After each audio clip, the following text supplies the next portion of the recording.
So what today's lecture, we're going to talk about projects that are in collaboration with Debdeep Bhattacharya, Patrick Deal, Prashant Jha, Richard LeHoucq, and Mark Alexander Schweizer. The idea here is we have multi-scale modeling, which will be fracture, and very important are nearest neighbor interactions with global consequences as seen by a Liberty ship.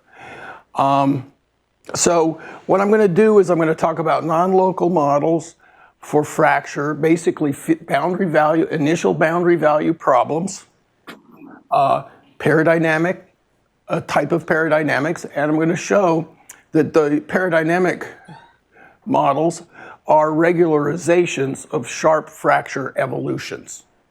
Okay, so that as we take the size of the non-local interaction and make it smaller and scale appropriately, we recover a sharp fracture evolution, okay, which is also a boundary value problem. So what I want to emphasize here is we're just going to solve a initial boundary value problem, what we're going to do is we're going to get deformations that will be our solution for given boundary data and initial data. These deformations are extreme in the sense that, the strains, they go like here, okay? That could be a crack, or they flock together. That could be intact material. So we're going to model every point. It's still going to be a continuum model, but we're going to model every point of the continuum, give it an ODE, and ask that it solves, satisfies Newton's laws, second law. Okay, so that's essentially the idea. This allows us leverage, because now we're talking deformation. It could be, what the usual elastic deformation we know, or deformations where points diverge from each other. Okay, and in that way we could sort of parameterize, quote unquote, fracture. But what we'll do is we'll crank the horizon size, the non-locality, down to 0 and recover a sharp fracture evolution of the form, let's say, of Dalmazo and Toder, or Dalmazo-Larsen and Toder, of that nature, okay? Not exactly their model, but something like that, okay? So non-local interactions, not telling you anything you don't know, interactions occur at molecular atomic scale, breaking of atomic bonds.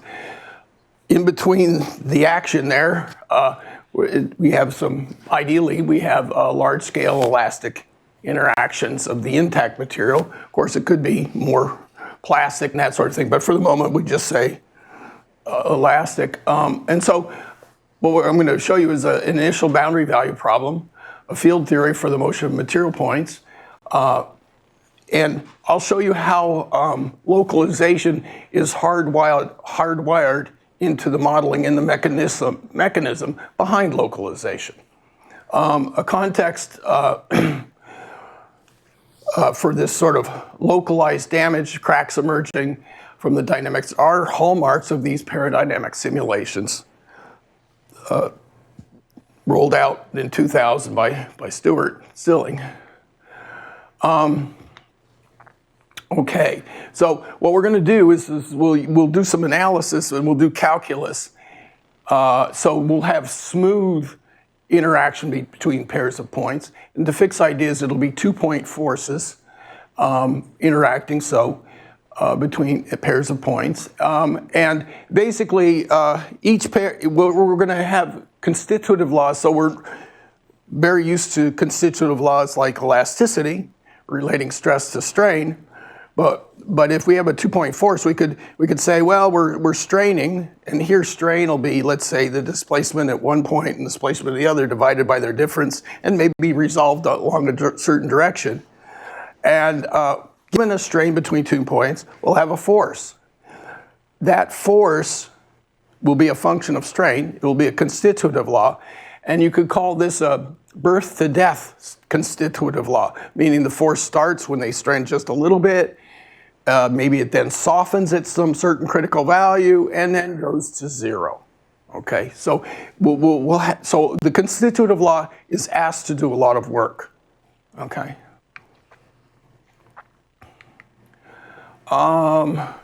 So just, let me get jumping ahead. Yeah. So you're proposing it as a kind of a regularization. You took the words. Does Yes. that mean it's like for numerics, it's actually a better? That's my where I'm going with this is, so I'm really saying that this is a regularization of a sharp fracture evolution. It's an expensive one. It can be expensive as Florine points out. But yes, it can be a numerical method in which, and here's the key, the interaction of elastic material with fracture is implicit to the method, meaning that these equations, the solution of the boundary value problem, will give you, because it's only modeling deformation, it'll give you the crack, the elastic, all at the same time. Yes? You said that you will obtain fracture mechanics in the limit of vanishing non-locality. Yes. But fracture mechanics still has a length scale, yes? Because there is a surface energy and the bulk energy. So Yes. there is a length scale. So Yeah. length scale doesn't disappear. Okay, the length it's scale. not vanishing. Okay, yeah. So just this non-locality. So we'll still have length scales, but yes, this as the horizon goes to 0, that particular length scale as that goes to 0. Yes. So yeah. Let's see. Yes. So so that's the idea. Is that really this is a Peridynamics can be thought of as a regularization of a sharp free fracture model evolution. In which case you can start doing numerics, which Florine and many people are doing. Well, everybody's doing it. And so that'll be the first part of the talk. The second part of the talk will be some numerics and some examples, some quasi-static examples, some dynamic examples, and some applications to particle flows, deformable particles, flow of deformable particles, and the particles they themselves could break. And these are more formal calculations, and we're working on making them reproduce experiments. That's our goal here. Okay, so what we'll do is we'll show it in steps. So we'll show that the peridynamic energy converges to the classic Griffith fracture energy. Then what we'll do is we'll say, okay, well, we have some displacement fields in our non-local model surrounding regions of large deformations, which will ultimately be cracks, and we want to know how these elastic zones, the elastic fields, interact with those regions, and how those regions interact with them, okay? And we want to understand what happens in the sharp fracture limit. What are those interactions? And so what ultimately happens is, I have to spill the beans, is you're going to get a domain with boundaries that are propagating in it and jumps inside those boundaries. Those are cracks, okay, as a limit. Okay. And then we'll get the crack tip. How fast is it moving? Well, it's going to be moving according to how much elastic energy is flowing into it. Okay, and that'll be the kinetic relation. And we'll recover the classic kinetic relation for a straight crack, that you can read in the textbook by Ben Frund, Ravi Chandar, Anderson. And this is obtained from this model, the peridynamic model, with fixed horizon, simply by multiplying the equation of motion, integrating around a small square that contains the crack tip, moving with the crack tip, and then integrating by parts, and then passing to a limit. So we're not getting anything. What I'm saying is I'm going to recover Ben Frund's stuff without doing anything. I'm just going to, so that's the nice thing. It's all packaged in there, okay? Okay. And so there's non-local energies have been around for a while, and here's, I think Levis contributed to it, and here I've written some laws by atomistics, going directly to from atomistics to fracture energy.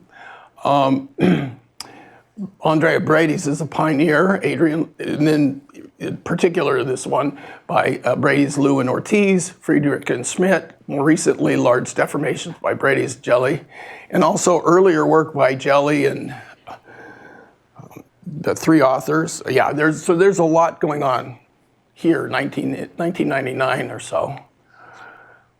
So now here's some computational methods, and this is just a thumbnail and doesn't do justice to the literature at all, okay? I just put some down. These are, in fact, these are older ones now. But let's, okay, so what is a non-local model? So basically, it's a Newton's law, and the unknown or the dependent variable is the displacement at the reference. So we start with x in the reference configuration, and u is the deformation at x. So x plus u of t of x is where a material point will move at time t. Okay, so start at x, you deform to u of t of x, and that's where you are now. The acceleration of the deformation times the local mass density is equal to the force. Now the force here is basically a sum, or the sum of all forces, so it's over y. So this is the deformation at y, this is the deformation at x. So we're going to fix x, and we're going to fix the center of that integral. So that's a ball. H of epsilon is the ball of radius epsilon. Epsilon is the interaction or non-locality zone. And y is everybody, all the points in the ball, and ut of y is the deformation. The force will depend on the deformation at x, which is fixed, and then we'll sum up the forces due to all the deformations at y acting on x. So we just take the average force, or the integral of the force, and that will be the force that accelerates the displacement. So that's it. So everything is encoded here in this constitutive law. Okay, so for the moment, I'll just make it a black box. You say, okay, fine. I'm just going to show you an experiment just to convince you. This is a solution of a Kalthoff-Winkler experiment, and there is, what I wanted to say was, we're going to concoct this thing correct, and this could be understood through machine learning. You'll see in a minute all kinds of things can happen, but basically, we put in a particular force law, and what we're going to do then is we'll have a initial boundary value problem. So initially we'll take a cylindrical impactor, and here we have two ligaments that are, they're cut, and this is this is the centerpiece, and then these shoulders are held fixed, and then this thing slams in to the centerpiece.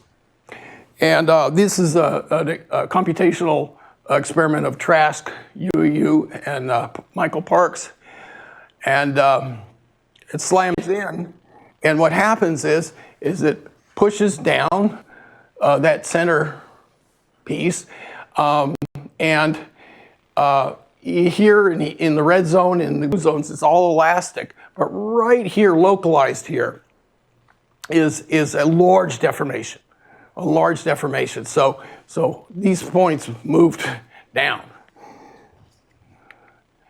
and it's at a 68-degree angle. Okay? Now what's important here is that angle was not programmed in, okay? It was a consequence of the constitutive law in the initial value problem, okay? So, Rob. Yes. So tell us the magic behind the constitutive. Oh yeah, okay. Yeah. All right. I just have to put a few more names and some slides, and I'll do that. But you're going to see it's not much. So the good parts is that there are field theories. You can pose this thing, this thing here, as you could say, you can pose it. See, there's only time derivatives. So this is an ODE on a Banach space. So you can, it's, and you can, and this F here has to be Lipschitz, and and then you can show existence. So there's not a problem there. But what does it look like? Yeah, I'm going to get to that. But what is it going? I want to see. Okay. All right. We'll get to it then. Okay. Yeah. Well, what's interesting here, though, is when I eventually do get around to showing you the constitutive law, you will be, the non-local model converges in the limit of the vanished. And what's nice is that, the interaction of the crack with the intact material, the actual peridynamic law converges to the theory of Toder and Del Mazo. Okay, so we actually show convergence to that theory that was in Journal PD, and that's done here. Where is it done? Oh, right here. Yeah, we did. Yeah, we showed it here, and then we took a look at the crack tip and the energy flowing in, the kinetic model in that one. Okay, so finally. So you have your center point here, X, your neighbors that are going to interact with your center point in that ball. And that's the interaction zone, just the ball. Strain is just the deformations of X and Y divided by the space difference resolved along the direction X and Y. So it's a special strain. And here it is. Here's the force. So the force is this. It is initially elastic. It comes up for small deformations, linear elastic. Then it knees over, comes down, and decays to zero smoothly. So that's our force. And then not as realistically, but we can make it more realistic. Okay, but not as realistically, you come down, and then as you're compressing, you're resisting, and then you soften, and you crumble, and okay? Now, we can actually shift this over, make it more look like a force due to a Leonard-Jones potential, and we can do various things that make this it doesn't want to interpenetrate, okay? But for the moment, this is what it is. This is what it is. And why the asymmetry in C plus and C minus? Just to say it's harder to push together than it is to break this way. So that's why the asymmetry.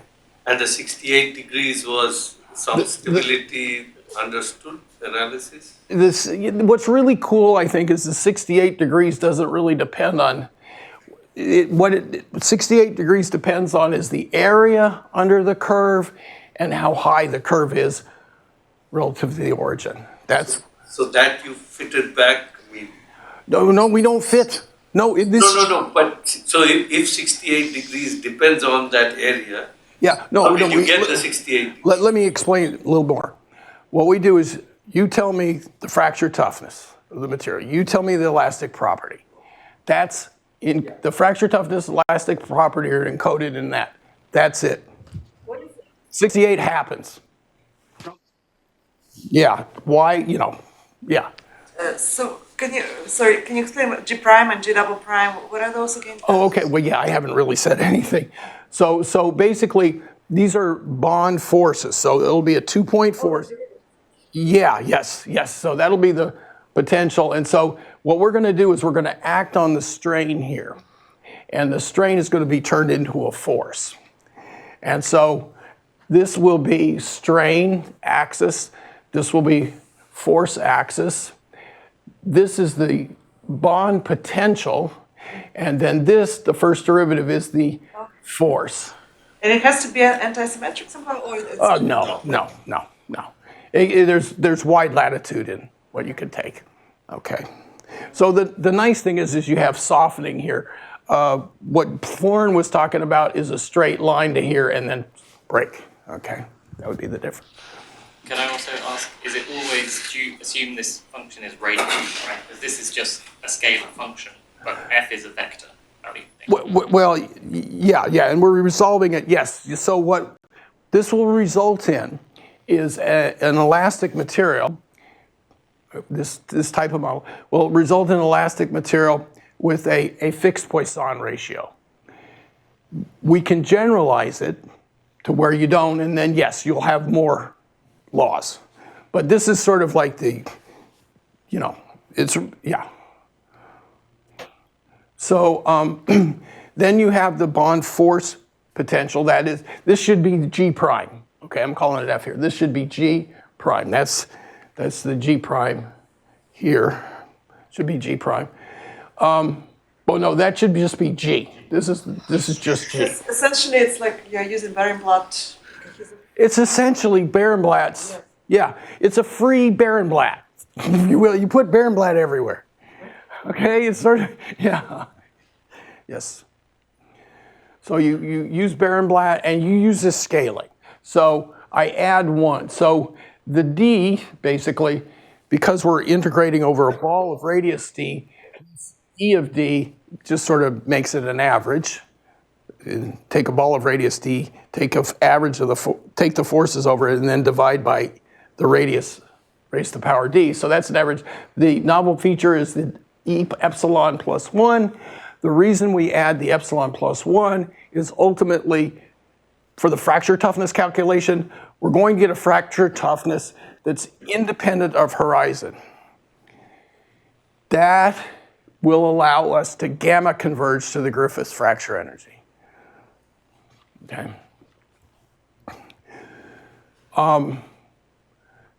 This is the, so then the energy density at X is the integral over the non-local domain, over the ball, of the pairwise force potential, and the peridynamic energy is the density integrated over the domain, okay? And we'll show that this converges to the Griffith fracture energy. Now, to give you a heads up to why you would expect such a thing, if you expand this in a Taylor series, and you look at the first term of the Taylor series, that corresponds to right around in here. And you look at how it's a composition, and okay, and when you look at the first term of the Taylor series, you're going to get the energy, and then you take this and you plug it in here, you're going to get the energy density identical to the linear elastic energy. Okay, believe it or not. Yes. So, a comment. So, you're not just making the horizon smaller, you're also rescaling the plateaus. That's how you maintain the finite length at the end. So, it's not just your length disappears. There is a compensating length that's emerging. You're correct. Yes, you're correct. And so, because of this compensating length, we get fracture energy and we get an elastic. So we have our ratio. Now, so Taylor series gives you the elastic. Now, how you get the fracture energy is the following thing, is basically Crofton's formula. And if you go to Wikipedia and look up Crofton's formula, it's a weird way of calculating the length of a curve. And basically, you look up Crofton's formula in Wikipedia, and Crofton's formula is buried right in here. If you just write everything out, you'll get it. So that is we're calculating energy. So Crofton's formula will give you the length of a fracture surface and then times something. And that something is the fracture toughness. Okay. So. Can I just confirm that? Over here. So that means if you put in U a discontinuity, then along that discontinuity, that integral corresponds to that formula. Is that Yes, Crofton's formula. Yes. And but you need exactly the right shape of the approximate discontinuity, right? So, I mean, that's... yeah, so for example, here, let me be clear. Suppose your discontinuity is a straight line and you're in 2 dimensions. It'll count the length, compute the length of the straight line times a factor. That factor will be the fracture toughness. So so I'm idealizing, straight line. So on short enough length scales, everything looks straight, but straight line. If you're in SBD or SBV or GSB, so you'll be a straight line. So, but the intuition is Crofton's formula and Taylor series, okay? Now, a lot of this was embedded in the proof of the Mumford-Shaw functional. It was a conjecture by Georgi, of course, who said, well, there should be a non-local approximation of the Crofton formula. Okay? And so Gobino came up, okay? And so Gobino came up and proved that you could recover through non-local means that way. Also, Andrea Brady's did the atomistics. So these things are, but the fun part is this integral. So in this context here, it has to do with the slicing decomposition of GSBV or SBV coupled with integral geometric measure. All said and done, it's Crofton's formula. Okay, it's what it is. Okay. Okay, and then here's the this is the peridynamic force, and this is the analog of divergence of elastic tensor times strain tensor. That's only non-local. And if you take Taylor's series here, you'll get back that. Okay. Okay, so that's the analog. Here, okay, show me the F. Here's an F. Okay, that was a shape. This is just a near exponential. Okay, but really we go all the way down to 0 and then over. But you could just go like that and then have a tail. But it's what I'm getting at, and you can clearly see it's nonlinear. But it's the right nonlinear. Okay, so then we pose it on the domain D. Sorry, ask one more thing about this. So just to say, my eyes are, this is still a pair interaction, if I've seen this correctly, that we're using here, correct? Oh, I'm sorry. You're still using a pair interaction here, Yes, correct? yes, always pair interaction.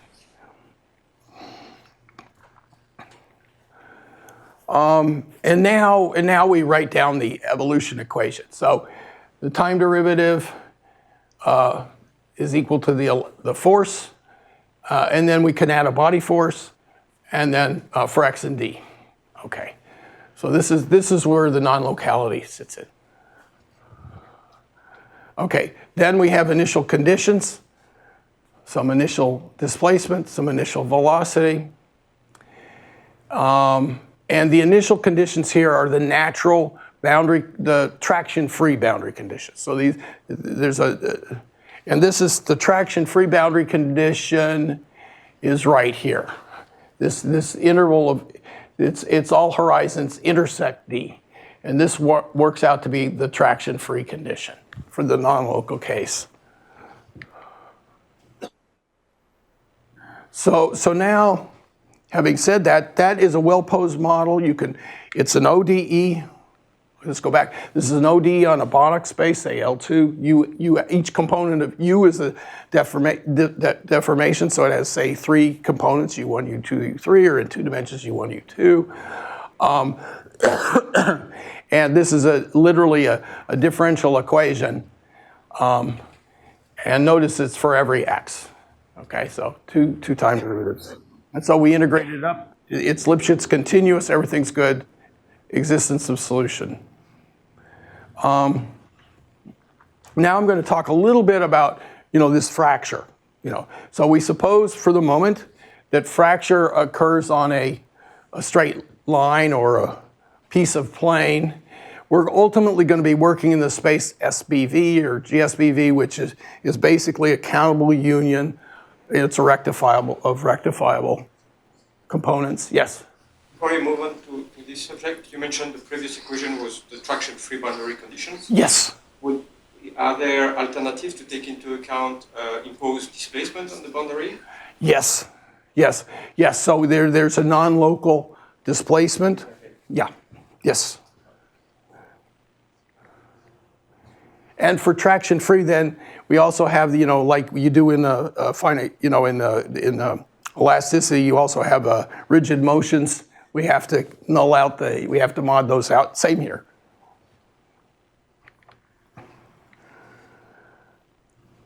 So I'd speak a bit about the fracture. So here we assume that we have some center line here, and we're still non-local though. We're still non-local. But it turns out, and this is very nice, and you'll see it's hardwired into the model, that the sort of large deformations like to localize along curves or along lines, local lines, just automatically. But you'll see why in a second. It has to do with energy budget. So if you're next to one of these things, what we say is that the strain here, that x to y, we are, these 2 points here, the force between these 2 points is in this branch of the curve, The drop, it's unstable, the unstable branch. So it likes to go here immediately, okay? So when you're here, you're on that branch. If you're 2 points, that's your strain here. It's very large, and the force is on the, okay. And this is a picture of a numerical simulation. And this is showing the 2 epsilon. Epsilon is given here. And then the discretization. So it's 2 epsilon plus 2h. And we can crank down the horizon from 2.5 to 1.25 to 0.65 millimeter. And we look at it at various times, 460 microseconds and then 520. And what you do see is that the lines are getting thinner according to this rule. And we're not programming that in again. That's just coming out as part of the solution. It's the field. The field is showing us this. So we do some a posteriori processing. So we say, okay, fine, we'll look at where the fields, a posteriori, first we calculate the fields, we see what they are, okay, we got a big data set, and then we go through and we see where the deformation is really big and where the deformation is, say, in the elastic regime, post-processing, and then we paint these pictures. We make the pictures, okay? So that's how this is done. So it's all everything is rendering is post-processing. We calculate the deformation, that's all we do. Then we post-process and say, well, where are the zones of big deformation? And then we isolate them here. There's elastic deformation here. So we threshold these things. Just to give you a further picture, so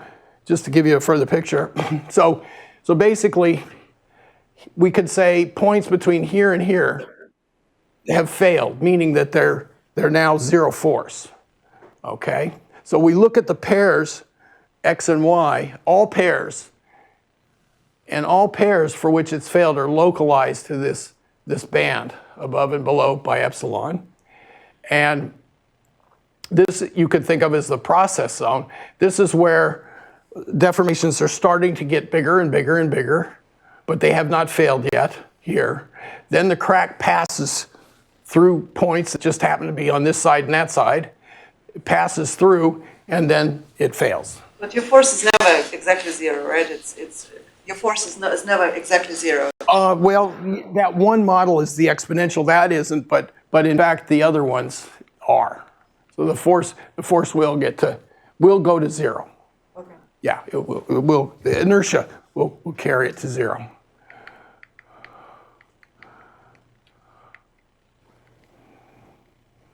Okay, so then the question is, how much energy does it take to separate? How much energy does it take to cease interaction between this above the crack and below the crack? So the points above the crack no longer experience any forces due to points below the crack, and you calculate that, and I'll just show it to you. This is a classic calculation that Stewart did, although we're using our softening model, but it's the same thing. We just calculate all the points here and add them up, this loon, and then we add all the loons as we let x go to epsilon here, and then we multiply by 2. And we get a number. We get a number. And this will be that's the number that appears in front in Crofton's formula, that constant. Okay. Why should we expect it to localize on lines or curves that are of size epsilon? Turns out, if you use Grunwald's inequality, it shows right away that the volume of the failure zone goes as order epsilon, meaning it goes as it isn't like epsilon cubed, it isn't like epsilon squared, or let's say you're in 2 dimensions, it isn't like epsilon squared, it goes as epsilon. So localization is hardwired into this. And that's sort of the mechanism, energy budget. And then you get then the Taylor expansion gives you do a Taylor expansion in the energy density, you get elastic moduli and formula for them. And notice they're the same, and that's because of the 2-point potential. If we did a different potential, it would be different. It would be more general.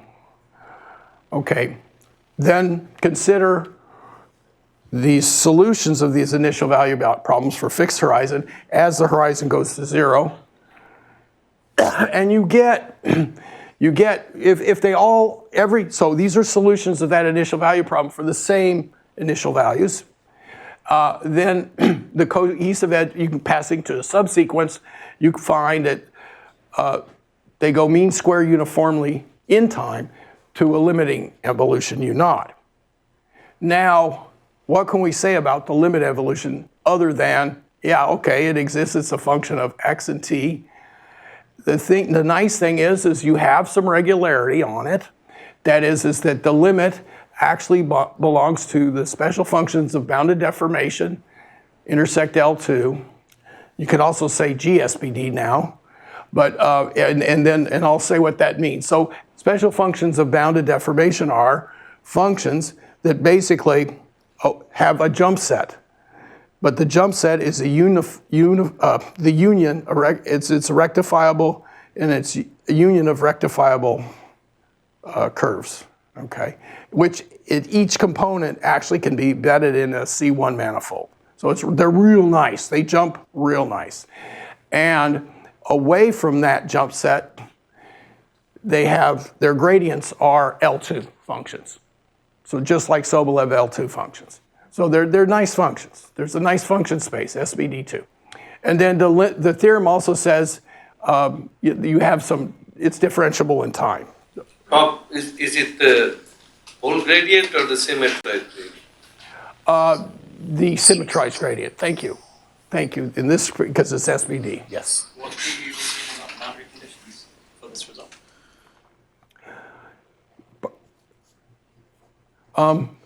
Okay, and then you get the peridynamic energy, which I wrote down a minute ago. Gamma converges to this, and this is known as the Griffith fracture energy. This is the fracture toughness. This is the elastic part, and it's bounded. It's bounded by Grunwald's inequality. You use that to show that it's a bounded Griffith fracture energy.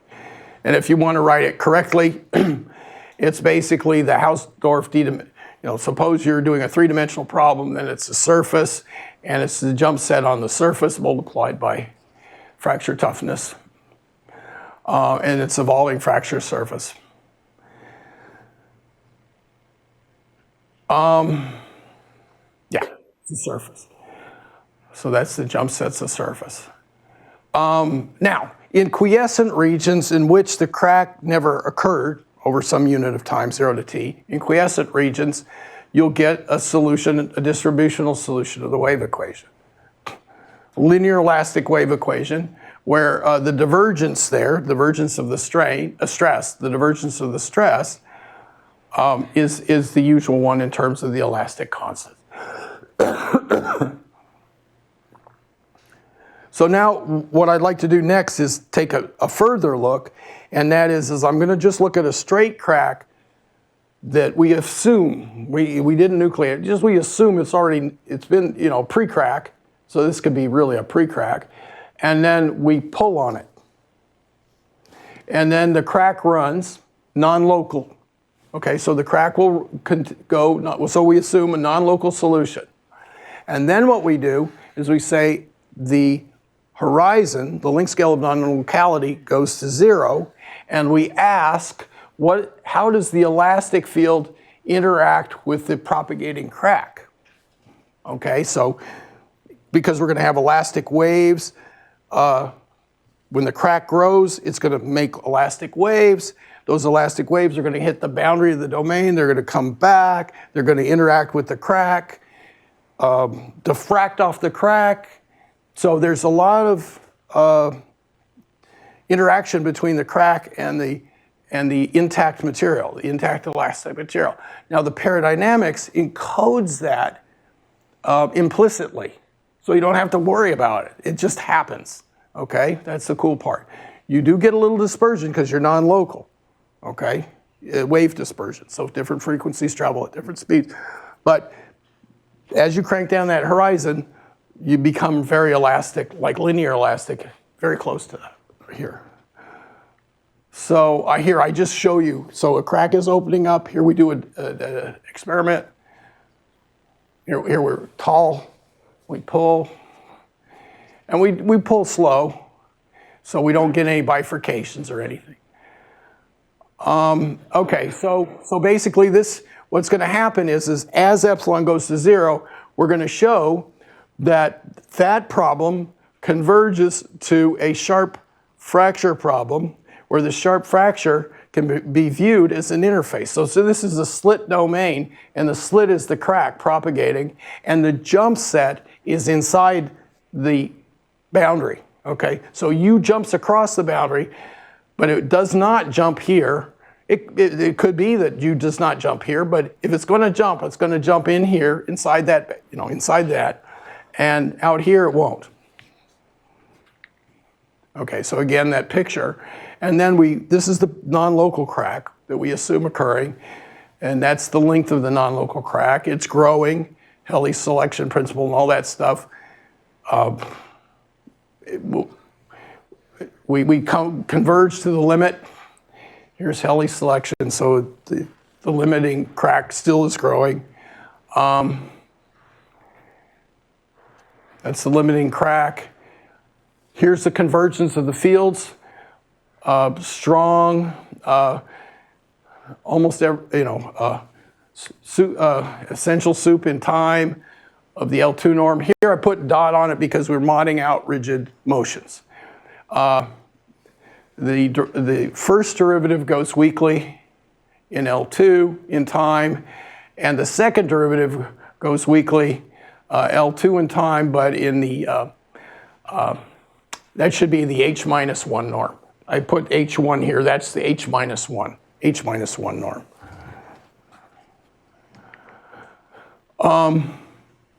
So yes, so what we find is that the limit deformation is regular away from the crack. It jumps across the crack, and basically outside the crack it doesn't jump. It's an H1 dt. dt is the domain, the slit domain, and outside that slit it doesn't jump.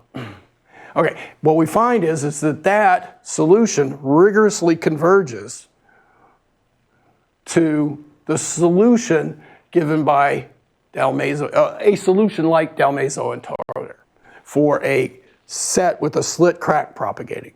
What we find is, moreover, we dig out that the crack interaction with the intact material is that on the flanks we have the zero traction condition. So which is classical. So we get that back. Now what we want to do, the last thing we're going to do is focus on the tip of the crack and relate the tip of the crack singularity to the energy flowing into it. Okay, so what I'm going to do is I'm going to take a square moving at the same velocity as the crack tip, and I'm just going to multiply this equation by the velocity on both sides, and then integrate over p. That's all I do. So this is like, you know, you do in PDEs or anything, you just multiply by a test function, see what happens, and that's it though. So we do that. So we multiply by U dot here in this. It doesn't matter if there's a crack or gray or anything, it's just fine by Peridynamics. We integrate over here, this domain here, the product of the velocity times the solution, that dynamic equation, and we integrate. And then what we do is we integrate by parts. And when we integrate by parts, we go to the boundary. We go to the boundary here. Actually, this part will actually pick up the fracture toughness. Believe it or not, the integral on that boundary part will pick up the fracture toughness. And so basically we have the kinetic energy in the box. We have, before we integrate by parts, we have the stress work, or the stress power density, excuse me. Well, there, okay, this is what's going to be turned into energy for the crack. And so we get, by doing this and applying, I'll remember the Reynolds theorem, we get that the time derivative of the kinetic energy plus the stress power over this square is equal to the energy flowing in, which is given by two pieces. This is the stress work and kinetic energy flowing in. This is the fracture energy, the elastic energy flowing in. This is the usual kind of, already you may see, this is the kind of usual thing you should be seeing. And then writing out this one, when I integrate by parts, we get the fracture toughness times the velocity of that box from the Reynolds theorem, and then plus an order delta, that's the size of the box correction. And for remote loads, we can go further. Remote loads like, way far away, then we can recover the stress intensity factor, the Dunder's parameter, velocity cubed, the usual plus a size of the box correction as the size goes to zero of the box around the singularity.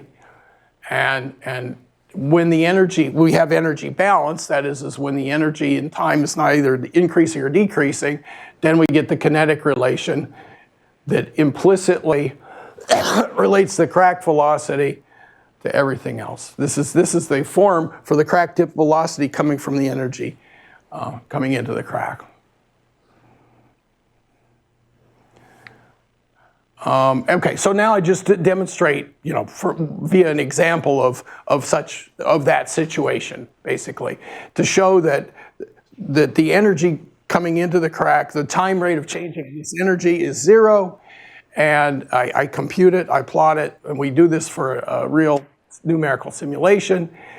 And so we just pull a pre-crack specimen, and now what this is set up to be exactly the same as the phys-rev letter experiment of Golden and J. Feinberg. And we really hit the experiment dead on for the fracture toughness and elastic properties of their specimen. And also we did their geometry. And so what happens here is the crack initially starts, and it starts to speed up. The max it gets is 0.6 the Rayleigh wave speed, so we don't see any bifurcations or instabilities. But it really grows fast at first. But then what happens is here, this is when you get to be essentially L over B and 2L over B. This is the length over B, the crack length over B. When the crack length gets to be twice this distance, when the crack length gets to be twice this distance, about right here, the waves that were starting to emanate from here as it grew hit the boundary and then come back and bounce on top of it, keeping it relatively constant. And that's what they saw in their experiment. And we basically have a constant velocity, well, nearly, for a crack. And its max speed is 0.2 times the Rayleigh wave speed. and energy, we see energy going in the, we get basically the time rate of change of energy is very close to zero, within 10% or 5%. Okay, so these results appear, and so this is done in layers. It first starts, it does energies, then it does the dynamics, then it does the interaction between the elastic zone and the crack, and then finally the crack's tip as a function of crack velocity and energy coming. The velocity of the crack tip is a function of the energy coming into the crack. So we did it in layers. Okay, now what I'm going to do is I'm going to show you, how many more minutes do I have? Okay, a couple. Yeah, so in the last couple of minutes, I'm going to show you some experiment, some simulations.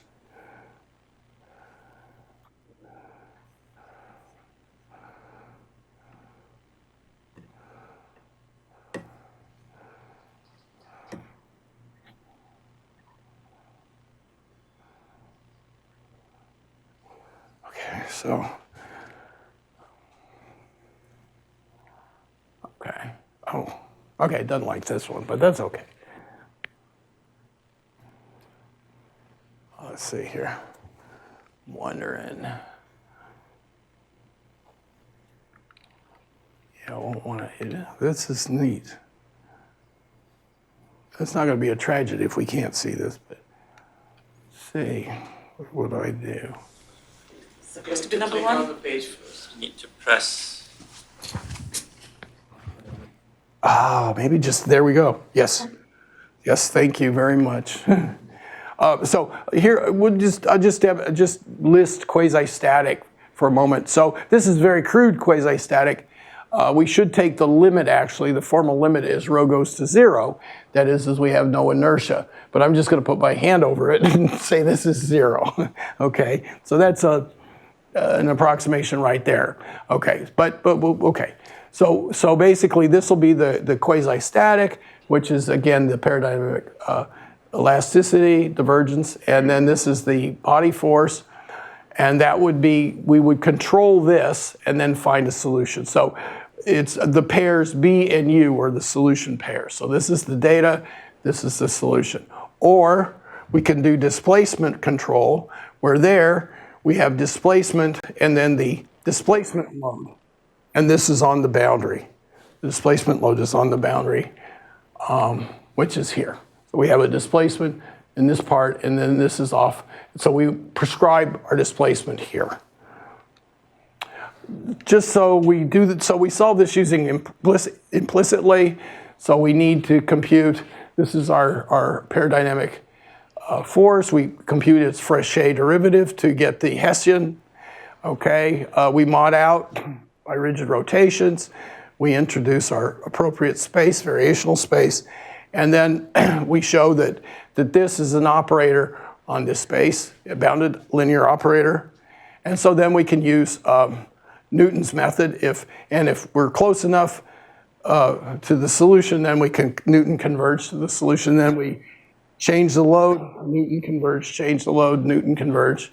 And so this is sort of, and this is very, very much like a Newton's method on an elliptic problem. It's a Newton method on this problem. Okay, so we get some cracks and we get deformation. So that's all I want to say. And this is, and then we get, once we start fracturing and we measure the energy in this part, as soon as we start fracturing, the energy drops. And we can show that theoretically. And then we verify it numerically. Next thing is granular media. Chainmail could be thought of as a granular media. Sandhill, granular media. Gravel, coffee beans. Bubble wrap. Dulus, these are coastal erosion structures, very large though, but not so large to waves and ocean currents and stuff. We have packing fraction, energy absorption, compressive strength, entanglement. So we're really interested in the geometry and shape of these particles and how they work. Applications, off-road mobility. If you're going to drive your car on the moon, coffee grinding, pharmaceutical So here we're going, the value added here is we'll use peridynamics in the particles to model large deformations in the particles, but then we're going to use very close to what are called DEM models, except we have an elastic, our interface deforms elastically, so we have what's called an interface scale, and basically two things can be regarded as touching or approximately touching or interacting points inside this particle and points in this side particle for which their separation is less than RC. We introduce a repelling force, a tangential traction force, a tangential friction force, damping force. And so I'll just really motor and just show you. So we incorporate all. The important thing is we have an ODE in Banach space. We can solve it. And we get stuff like this. Right, this is very simple. Oh, I don't know how to do this stuff. So I'm going to, it did it. Okay, so that's, on the left is the smallest fracture toughness. No, it's the largest fracture toughness. It's very tough, very tough. It doesn't, you can't break it. The middle one's middle fracture toughness. The right one's the least tough. These are crosses. They like to, they break. So it breaks. Okay.